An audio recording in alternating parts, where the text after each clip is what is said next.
영국에서 그 대각성 운동이 일어나기 전에는 겉으로는 사람들이 경건하게 살았고, 그러나 실제로는 그 사람들이 경건치 못한 사람들이 그 교회를 그냥 가득하게 메우고 있었습니다.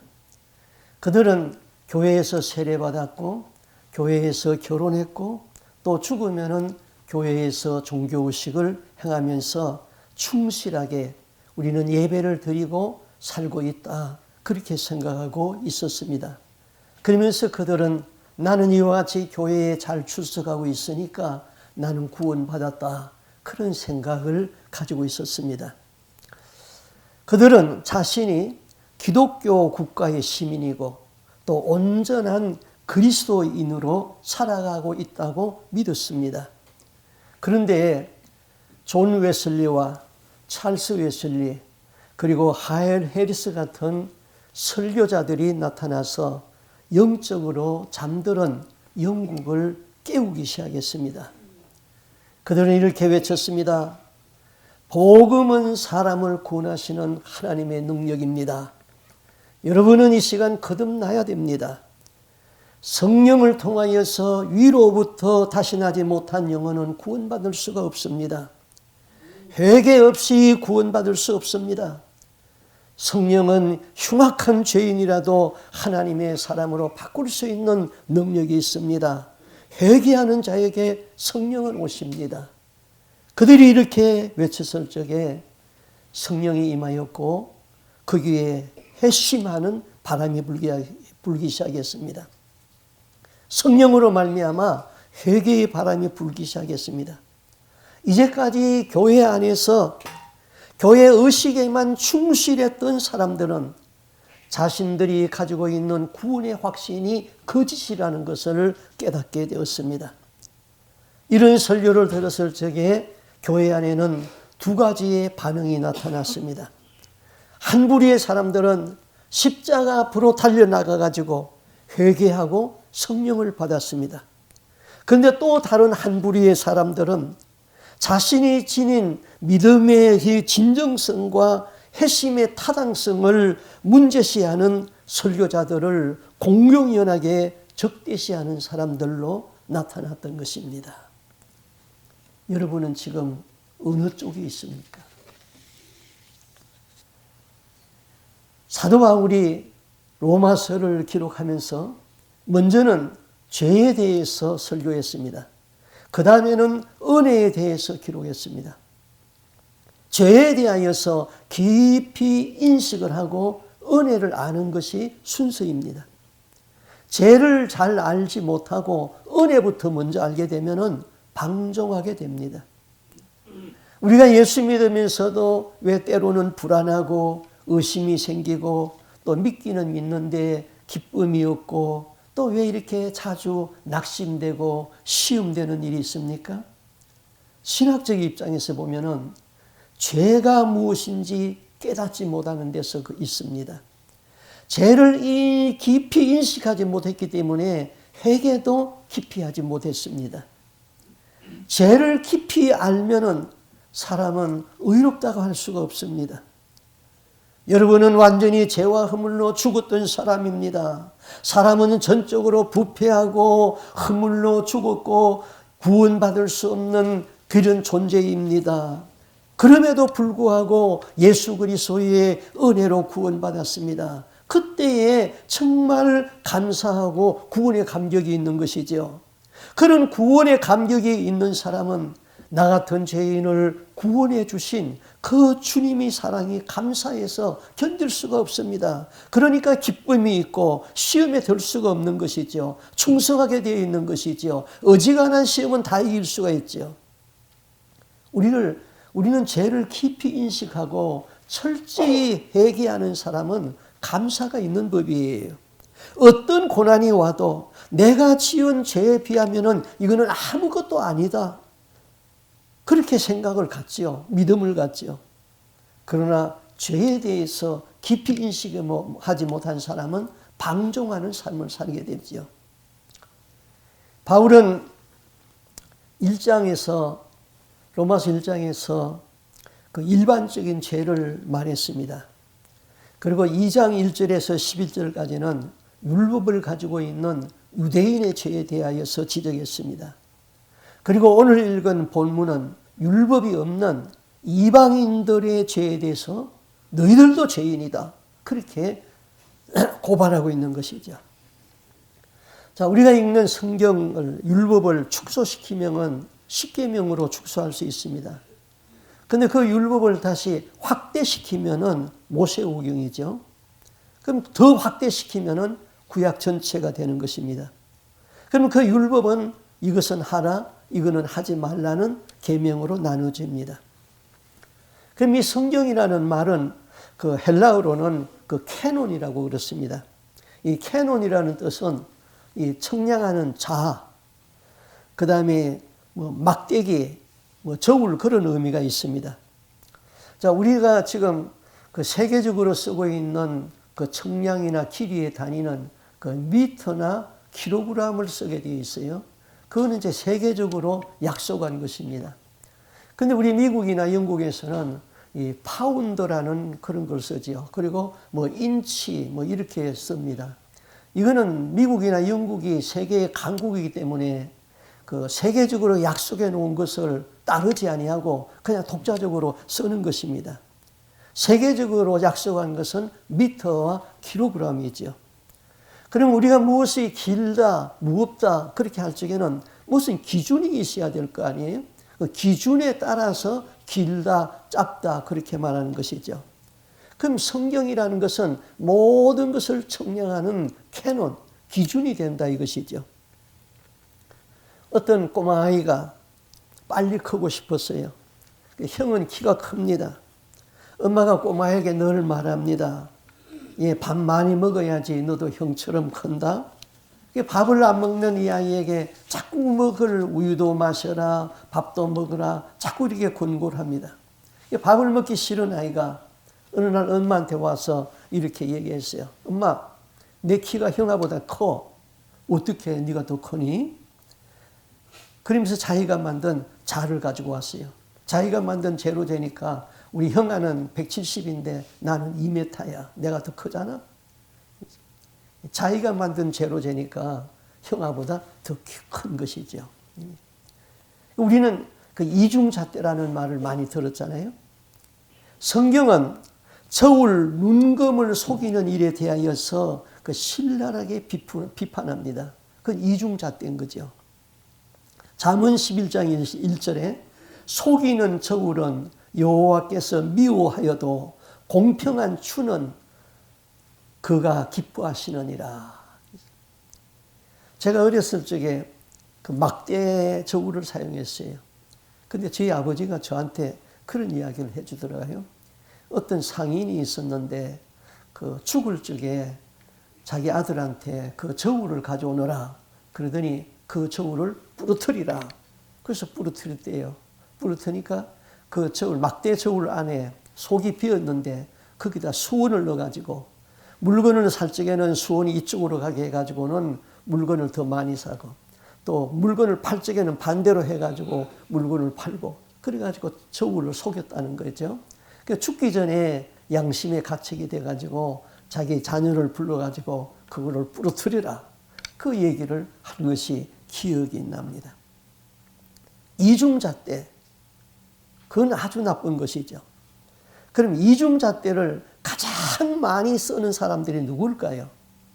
정치인들이에요. 정치인들.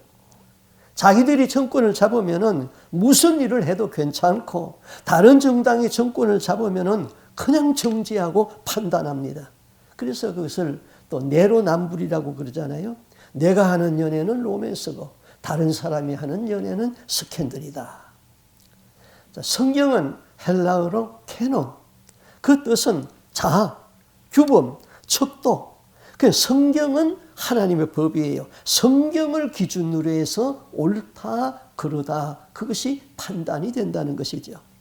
그러면은 율법이 없으면은, 하나님의 말씀이 없으면은 어떻게 되겠어요?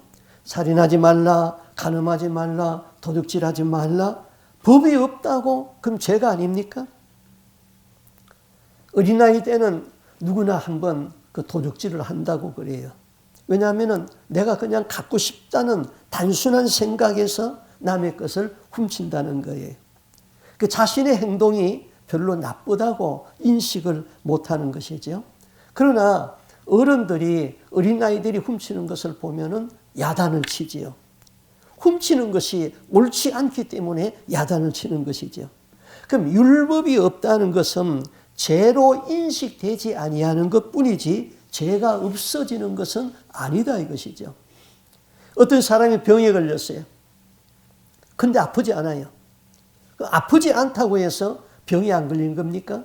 그 안에서는 병이 자꾸 전진되어 가고 있는 것이죠. 분명히 죽음을 향하여서 전진하고 있는 거예요. 아프지 않기 때문에 모르는 것뿐이에요.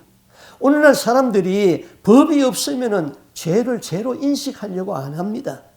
하나님은 율법이 있는 자나 율법이 주어지지 아니한 자나 다 같이 심판한다는 겁니다. 그 다음에 사람들은 법을 자꾸 부정하려고 합니다. 법은 있는데 그 법이 잘못되었다고 자꾸 부정을 하는 거예요. 그래서 법을 묘하게 해석을 해가지고 법망을 빠져나가려고 그러는 겁니다. 그러니 변호사라는 직업은 어떻게 해서든지 이 법망을 피해가지고 죄가 죄 아니도록 만드는 것이 변호사의 직업이죠. 또 억울하게 법망에 걸린 사람을 그 법망에서 어떻게든지 벗어나게 하게 하려는 것이 이제 변호사입니다. 법을 부정하려고 한다. 그 다음에 사람들은 법을 뜯어 고치려고 합니다. 법을 뜯어 고치는데 자기들의 유익한 대로 뜯어 고치려고 하는 것이죠. 자, 헌법은 국민이 투표해서 선택합니다. 그럼 법률은 국회에서 만듭니다. 그럼 규칙은 사회단체에서 만듭니다. 자, 국회에서 법을 만드는데 자기들에게 편리한 대로 법을 자꾸 만들어요. 그러다 보니 한국의 국회의원 선거법은 보통 사람들이 이해가 할 수가 없어요. 자, 한국의 비례대표 국회의원들이 어떻게 산출되는가? 국회의원들한테 물어도 모른다는 거예요. 하도 복잡하게 만들어놔가지고 이게 어떻게 된다는 게 어떻게 산출되는지 모른다는 거예요. 법은 누구나 봐도 이해가 돼야 되는데 자기들의 당리당략으로 법을 만들으니까 그런 희한한 법들을 만들어 놓고 있다 이것이죠. 또 법은 공리주의적 입장에서 법을 만들어야 되는데 당리당략으로 법을 만들어 놓으면 정권이 바뀔 때마다 자꾸 법을 만들어야 되는 것이죠. 그러면은 하나님의 법은 성경입니다. 이 성경 말씀을 고칠 수가 있습니까? 만약 하나님의 법도 자꾸 고친다고 하면 어떻게 되겠어요? 그래서 요한계시록에 이렇게 말했어요. 이에서 더하지도 말고 감하지도 말라. 더하는 자에게는 성경에 있는 벌을 주겠다. 이에서 감하는 자는 생명을 감하겠다. 그렇게 말했습니다. 그 다음 로마서 2장 13절에 하나님 앞에서는 율법을 듣는 자가 의인이 아니고 오직 율법을 행하는 자라야 의인이 된다 그랬어요. 자, 하나님이 율법을 주었습니다. 유대인들은 이 율법을 가르치고 지키려고 했습니다. 그런데 율법을 듣기만 하고 지키지를 않습니다. 그래서 사도 바울은 율법을 듣는 자가 의인이 아니고 그 율법을 지키는 자라야 의인이다 그럽니다. 율법을 아는 지식이 의가 아니고 행하는 것이 의다. 자, 예수님 당시에 율법을 가장 잘 알고 있는 사람들이 바로 서기관과 바리새인들이었습니다. 서기관들은 율법을 연구하는 학자이고 바리새인들은 그 율법을 행하는 자들입니다. 그런데 예수님으로부터 가장 책망을 받은 사람이 바리새인들과 서기관들이죠. 마태복음 23장 13절에 보면은 이렇게 막 책망해요. 화 있을진저 저주받을 것들아 이런 말이죠. 외식하는 서기관과 바리새인들이요. 너희는 천국 문을 사람 앞에서 닫고 너희도 들어가지 않고 들어가려고 하는 사람들도 못 들어가게 한다. 예수님은 율법을 지키지 못하는 죄인들, 세리들, 창녀들은 저주한 일이 없어요. 율법을 잘 알고 지킨다는 서기관과 바리새인들에게는 혹독한 저주를 퍼부었어요. 왜 그랬을까? 율법을 주신 목적이 하나님을 사랑하고 이웃을 사랑하라고 주신 것인데 그 율법을 가지고 사람을 정죄하고 판단하고 있는 것이죠. 그들은 율법을 지킨다고 자만하고 있었어요. 율법을 가르치는 선생이라고 높은 자리에 앉았어요. 그들을 율법을 순종하지 않으면서도 율법의 뜻을 자꾸 변절시켜서 왜곡을 시켰어요. 그래서 바울의 요지는 너희는 율법을 받았고 율법을 안다고 하지만은 그 율법을 행하는 자들이 아니다. 율법을 듣고 안다고 의로워지는 것이 아니다. 그 율법을 지키는 자가 의로운 자다. 그럼 오늘날 우리 신약을 사는 우리들도 마찬가지예요. 자, 교회 다닌다고 다 구원받는 것 아닙니다. 뭐 설교를 잘한다고 구원받는 것 아니에요. 뭐 큰 교회 다닌다고 구원이 확증된 것 아니에요. 성경은 뭐라고 말했어요? 주여 주여 한다고 다 천국에 들어갈 자가 아니라고 그랬어요. 어떤 자가 천국에 들어가요? 말씀을 듣고 지키는 자가 천국에 들어간다고 그랬죠. 그 다음 율법이 주어지지 아니하는 그 이방인들, 율법을 모르기 때문에 율법을 알지도 못합니다. 그러면은 법이 없기 때문에 죄도 성립이 안 되는가? 바울의 설명은 그렇지 않다는 거예요. 14절 15절이죠. 율법 없는 이방인이 본성으로 율법의 일을 행할 때 이 사람은 율법이 없어도 자기가 자기에게 율법이 된다. 이런 이들은 그 양심이 증거가 되어서 서로 혹은 송사하며 혹은 변명하여 그 마음에 새긴 율법의 행위를 나타낸다. 자, 우리 삶에서 죄라는 것은 법조문이 있으면은 처벌할 수 있지만은 법조문이 없으면은 처벌을 못하지요. 미국은 부부가 서로 살면서 간음을 해도 이혼은 청구할 수 있지만은 간음죄로 고발을 못합니다. 왜? 뭐 다 큰 것들이 이성 있는 것들이 저희들끼리 좋아서 한 것이니까 그거 간음하라고 간음죄라고 할 수 없는 것이죠. 그래서 간음죄를 처벌하는 법이 없어요. 그러면은 간음은 미국의 법에서는 법조문이 없기 때문에 죄가 아니지만은 그럼 하나님 앞에서도 죄가 아닙니까? 유대인들에게는 율법이 주어졌어요. 율법에 하나 하지 말라는 계명이 613가지라고 그래요. 이방인들에게는 그런 율법이 없어요. 그러면 이방인은 무슨 죄를 지어도 율법이 없기 때문에 죄가 아니냐? 바울 사도에 의하면은 그들은 기록되어지지 아니한 양심의 법이 있다는 거예요. 마음에 새긴 율법이 양심이라는 거예요. 양심은 우리의 마음의 법정이라고 그러죠. 하나님은 사람을 창조할 적에 양심이라는 것을 주었습니다. 그래서 그 양심은 하나님을 알만한 지식이 있도록 양심을 주었습니다. 그리고 우리의 양심은 항상 선과 악을 가르칩니다. 미국 정부의 재무부 안에 그 양심재단이라는 것이 있습니다. 미국 국민들 중에서 법망을 피해가지고 세금도 안 내고 법망을 피해서 어떻게 이익을 봤어요. 그런데 양심의 가책을 받습니다. 그래서 양심적으로는 이게 죄라는 것을 알아가지고는 양심재단이라는 것을 만들었는데 1811년에 당시 대통령 앞으로 편지가 왔습니다. 그리고 그 편지에 $6가 우편환으로 우송되어서 왔어요. 그리고 이런 메모가 있었어요. 나는 세금을 내지 아니했던 돈인데 양심의 가책을 받아서 이 돈을 보내니까 선처해 주시기 바랍니다 하는 그런 메모가 있었어요.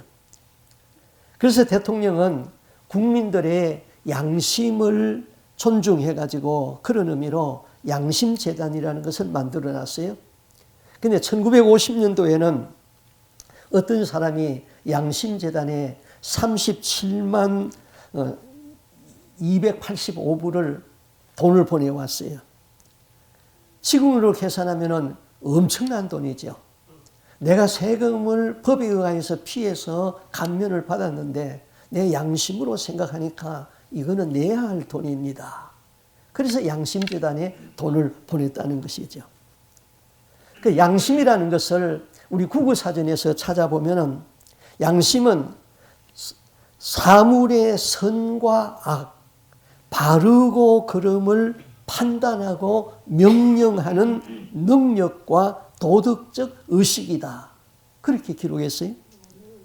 자, 초등학교 다니는 학생에게 야, 너 양심이 뭔가 하니? 한번 설명해 봐라. 그럼 초등학교 학생이 이렇게 설명을 했어요. 양심이라는 것은 내가 나쁜 일을 하면은 가슴이 두근두근 뛰는 것, 그게 양심입니다. 그랬어요. 맞죠, 그것도? 그럼 양심은 실제로는 선한 일을 할 적에 나를 후원하는 좋은 마음이 양심이에요. 그런데 양심이 죄짓고 두려워하는 마음으로 왜곡되어 버렸어요. 원래 양심은 하나님을 기뻐하고 즐거워하는 것입니다. 그런데 죄를 짓고 두려워하고 가책이라는 것으로 방향이 바뀌어졌어요.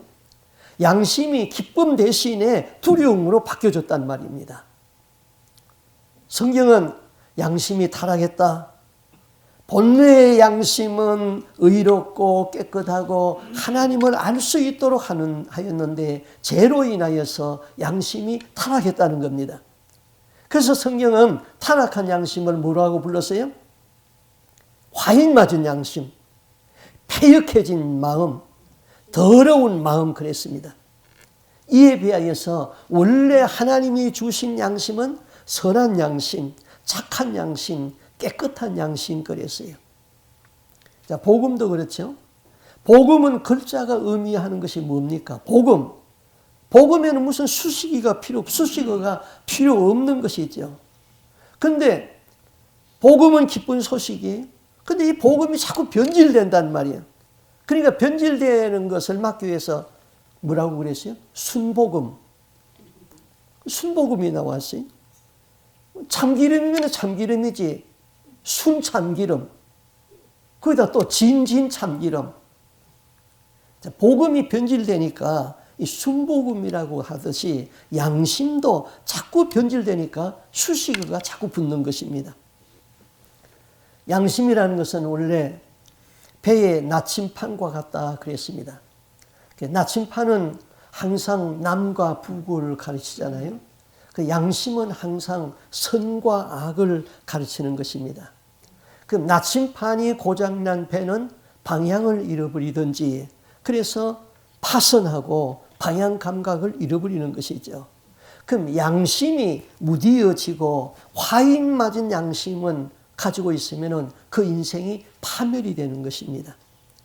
그러나 착한 양심을 가지고 그것은 하나님을 향하는 마음이고 경건한 마음을 가지게 되는 것이죠.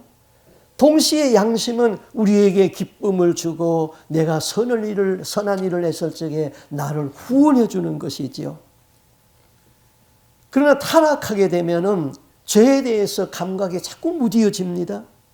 그리고 죄를 짓는 것을 정당화합니다. 그런 사람은 마귀가 그 사람을 도구로 사용하기 시작합니다. 좋은 믿음이라는 것은 항상 착한 양심 위에서 세워지는 믿음, 그것이 좋은 믿음인 것입니다. 사도 바울이 디모데에게 편지 쓰면서 이렇게 말합니다. 디모데전서 1장 18절 이하에 아들 디모데야, 믿음과 착한 양심을 가져라. 어떤 이들이 이 양심을 버렸고 그 믿음에 관하여서는 파선하였느니라. 버리면은 그 믿음이 파선해 버립니다. 그러면 이 세상에 양심이 없는 사람이 있습니까? 양심이 변질되기는 했습니다마는 양심이 다 있습니다. 슈바이처 박사가 어린 시절의 이야기를 이렇게 기록했습니다. 슈바이처 박사의 아버지가 목사였습니다. 슈바이처 박사의 아버지는 목회를 하면서 집에서 이 꿀벌을 키웠습니다. 그런데 어느 날 아버지가 벌통을 열어놓고 벌집을 만지는 점검하고 있는데 슈바이처가 옷을 벗어놓고 그 벌통 앞에서 뛰어노는 거예요. 그러다가는 벌에 쏘여버렸습니다. 아파가지고는 주저앉아가지고는 막 엉엉 크게 울었습니다.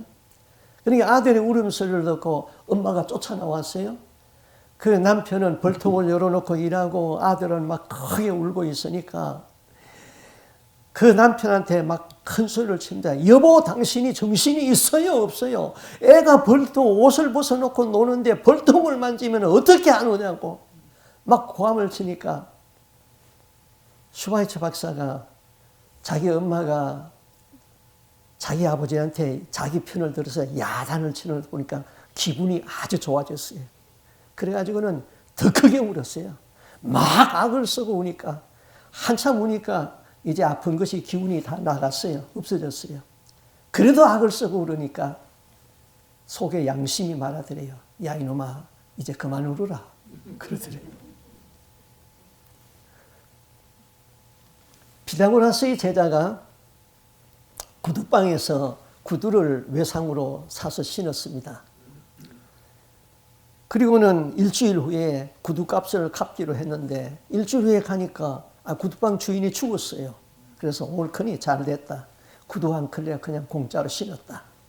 그러고는 새 구두를 신고 그 구두방을 지나갔는데 거기를 지나갈 때마다 양심이 괴로운 거예요.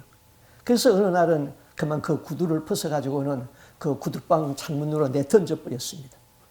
그래서 양심이 자유해버린 것이죠.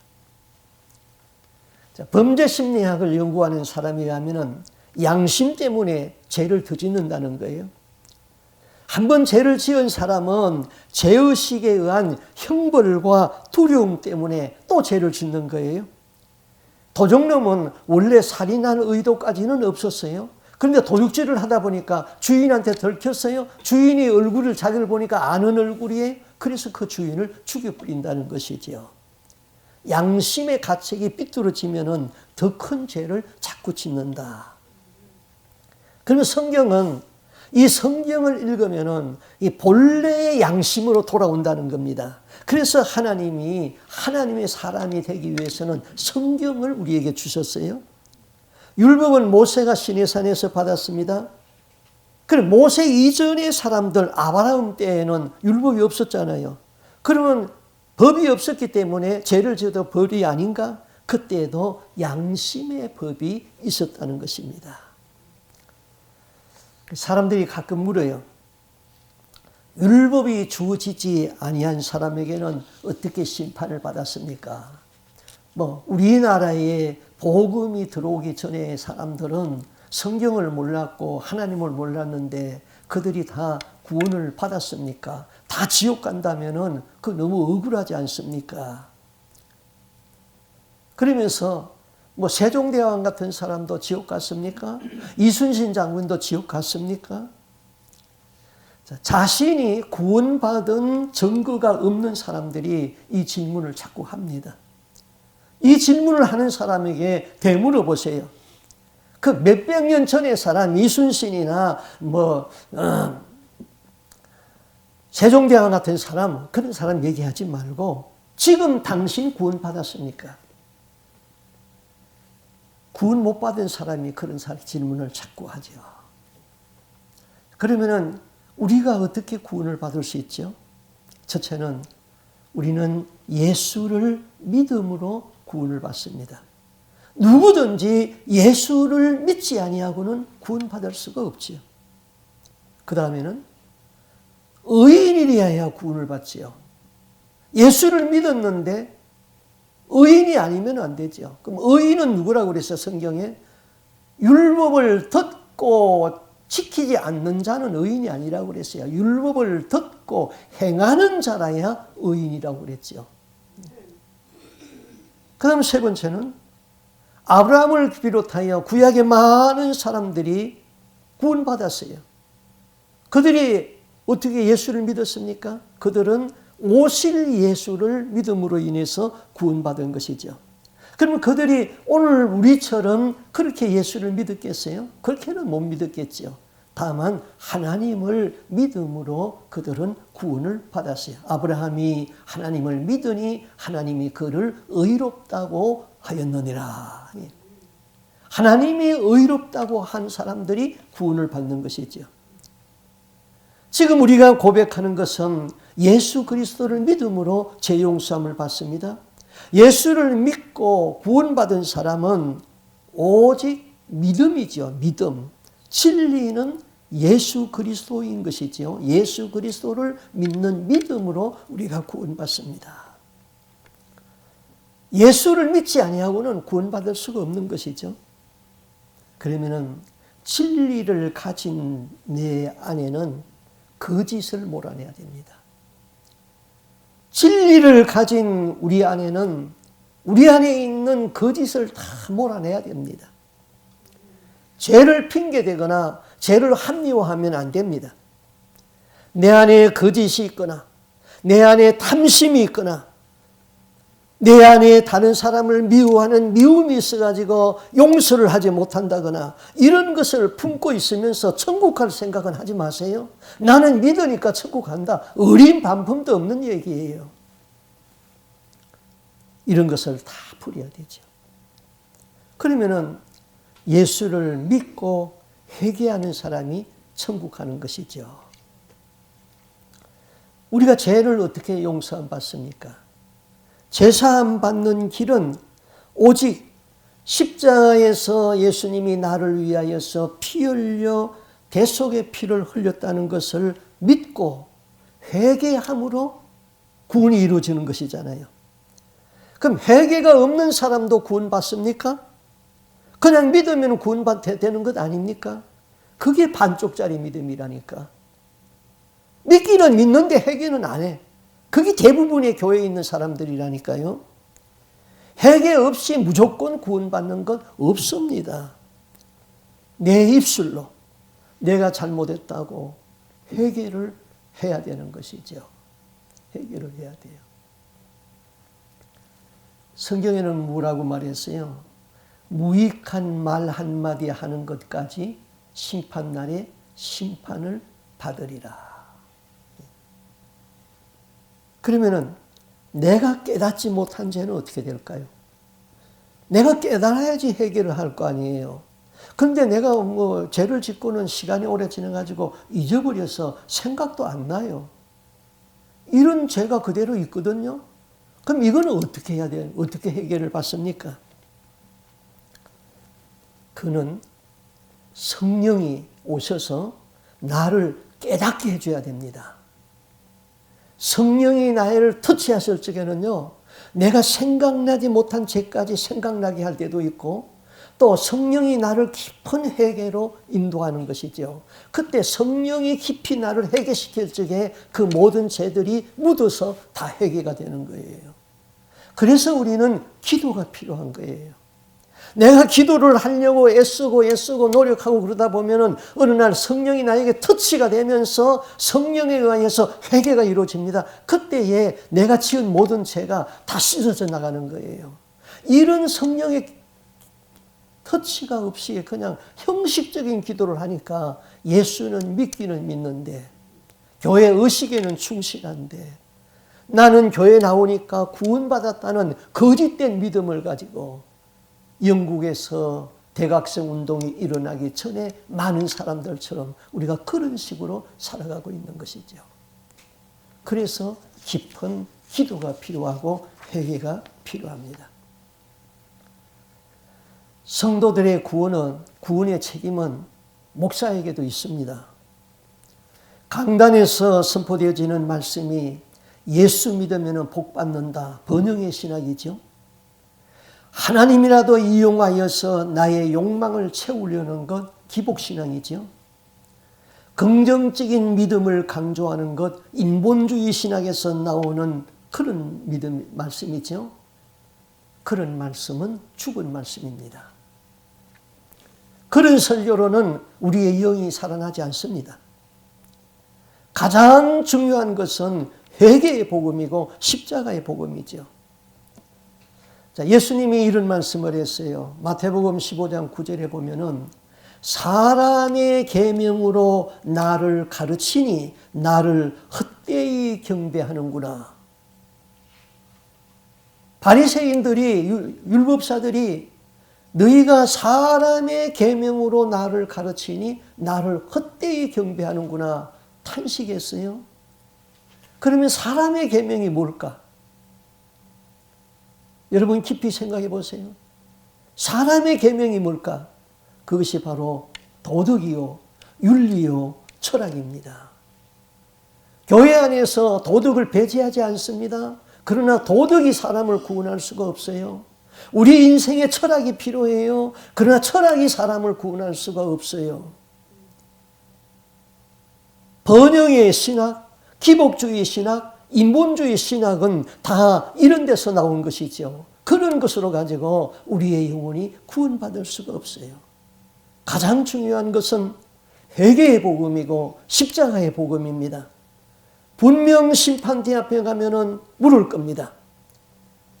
너에게 맡긴 양무리의 영혼을 네가 사랑했느냐? 너는 십자가의 복음을 전했느냐? 아니면은 도덕 강연을 했느냐? 지식적인 말로 너의 말을 전했느냐? 천국을 증거하고 지옥을 증거했느냐? 주님은 물을 것입니다. 영혼에 대한 사랑이 없이 한 모든 사역은 결국은 자기의 위치를 생각하는 사역밖에 안 되는 것입니다. 설교는 청중이 좋아하는 설교가 있고 예수님이 기뻐하는 설교가 있습니다. 청중이 좋아하는 설교는 예수만 믿으면은 복 받는다. 믿기만 하면은 천국의 안전빵이다. 그런 설교를 좋아합니다. 그런 설교는 마귀도 좋아합니다. 세상에서 번영만을 설교하는 것은 우리의 영의 구원과는 아무런 관계가 없습니다.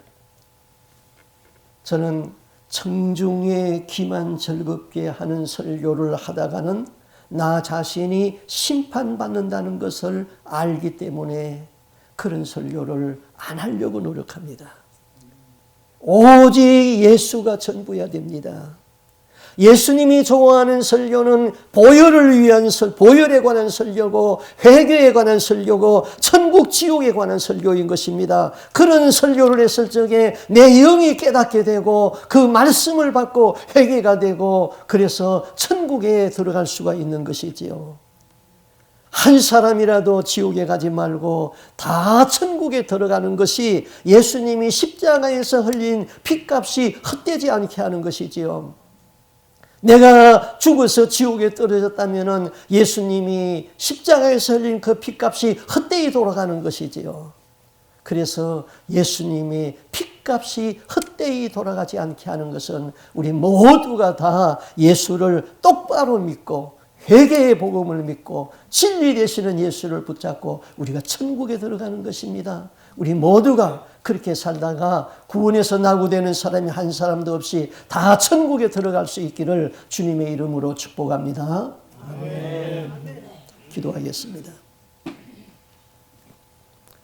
하나님 아버지, 세상 속에서 살다 보니까 우리의 양심이 무디어져 버렸습니다. 하나님, 우리의 양심이 다시 살아나는 것은 우리가 말씀을 듣고 회개할 적에 우리의 양심이 살아나는 것을 믿사오니 날마다 말씀을 가까이 하게 하시고 날마다 성경을 상고하며 날마다 기도의 깊은 골방이 있게 하여 주시옵소서. 하나님, 바른 회개를 통하여서 날마다 보혈의 찬송을 하게 하시고 날마다 천국을 사모하는 삶을 살 수 있기를 원합니다. 주님이 십자가에서 그 놀라우신 은혜의 피를 흘려서 살을 찢고 몸을 찢어서 십자가에서 생명을 주고 핏값으로 우리를 구원하였는데 그 핏값이 헛되이 돌아가지 않게 하는 것은 내가 예수 똑바로 믿고 회개하고 천국 들어가는 것이오니 우리로 하여금 날마다 예수님을 깊이 묵상하면서 천국 들어가는 삶을 살게 하여 주시옵소서.